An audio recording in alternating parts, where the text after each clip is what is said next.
just Mie, myself, and I. In Mie, Japan, for whatever reason, prices for dorm rooms are the same as prices for private, so I decided to upgrade, whatever that means. And I have my own Japanese tatami room for the next couple of nights. I've lucked into free upgrades before, and this is just one in a string of mostly pre-pandemics. Post-pandemics, everyone's tightwad. Budgets are tight. Accommodations are less likely to offer free upgrades, but this one is nice, self-sufficient, and compact. What do we have here? Aside from the tatami sleep quarters, we have our own little kitchen. Microwave is all I need. I maybe have vlogged before that I'm an expert in microwave cooking. That includes such delicacies as quinoa. Yes, if I have time, I might show my culinary quick skills. That's the fridge. And this is quite the luxe bathroom here. All private, again, with a full, luxurious tub for me to soak my tired soul and souls. Okay, today's been 15 plus hour day, early rise, late-ish in, and here's all the space in the world for a singleton. That's all I need. So starting from the front, we go here. We have me, myself and I, myself and I. And sometimes long-term travelers have combated travel exhaustion and fatigue with their own quarters, especially if they've been living in dorm rooms for a long time. I'm proud to exclaim that I've never actually done that for myself unless the price was the same. At that point, if the price is the same, you might as well take the better deal. But right now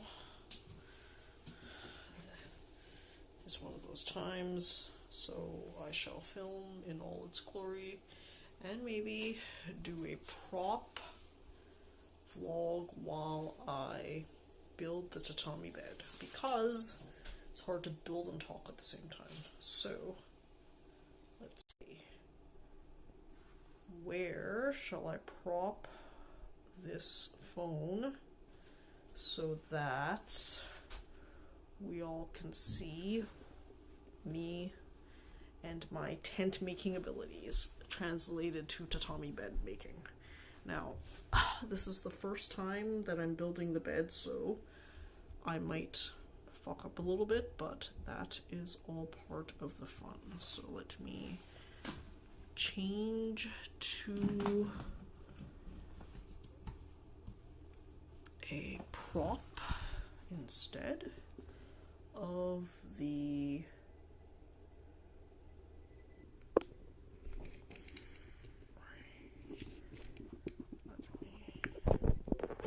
instead.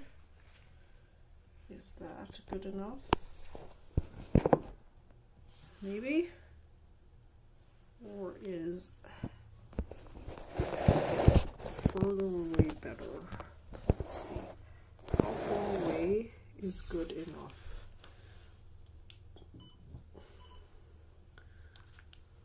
First of all, ooh, this cuts into the table. So let's maybe go another way. Here.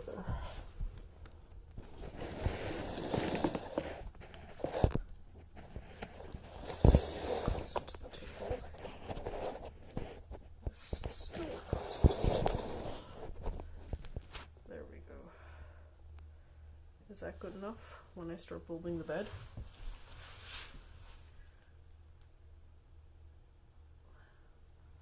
Probably would need a higher prop.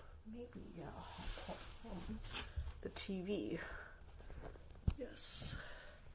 The Wonders of Stephanie the Filmmaker. Is that better?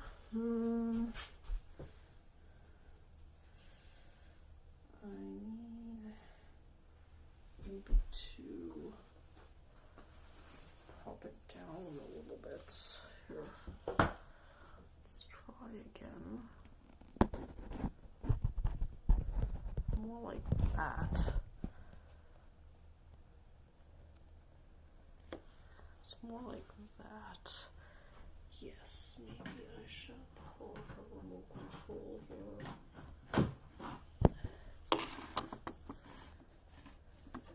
There we go. Let's see if that works. I know, this is a lot of setup. Hopefully worth.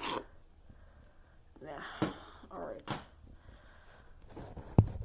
Am I messing about too much? Okay, move back down. Move back down.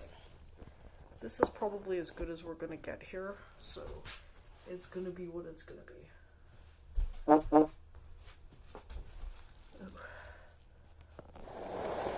Further back.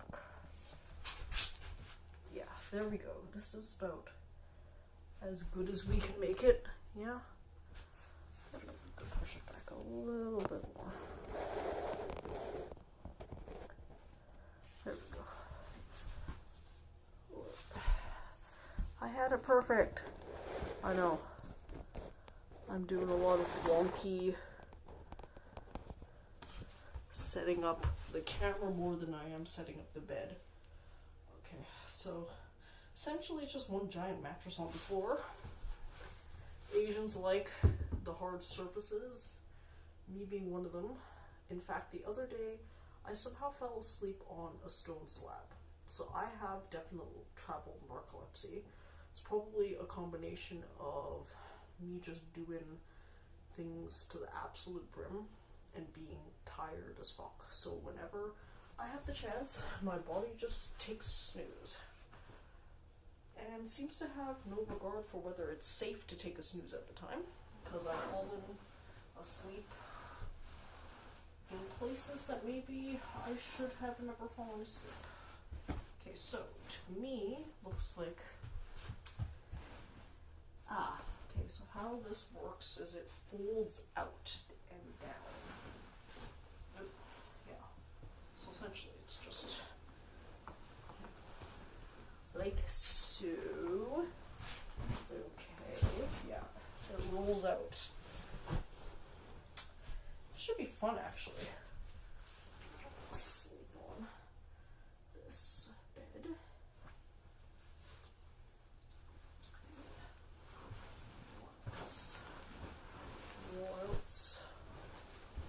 Honestly, this is quite a heavy duvet for the temperature.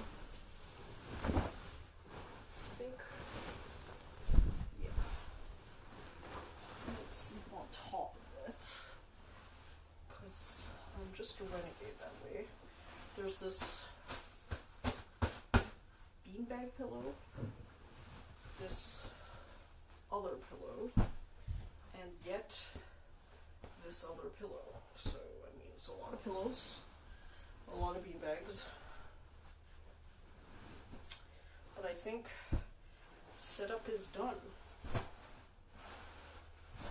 I'm gonna sort of just have fun figuring out. Guess I'm advertising for where I'm staying at. This is the same price as a hostel dorm bed. So, well worth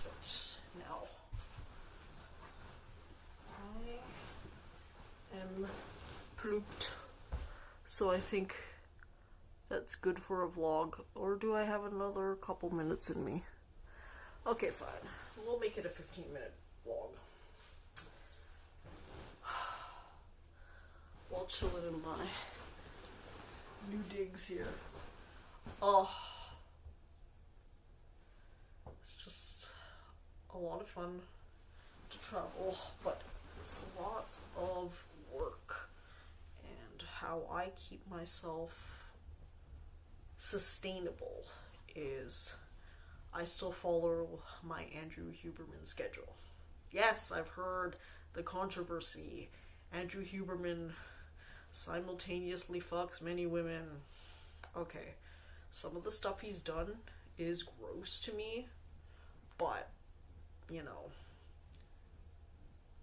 his advice for living and optimizing life still stands. Because a lot of his advice is based on experts in their field. Huberman's schedule, adapted to my life, is lights out at 10 p.m. I found that lights out suffices. Usually lights out, though, is a cue to my brain to go to bed shortly after.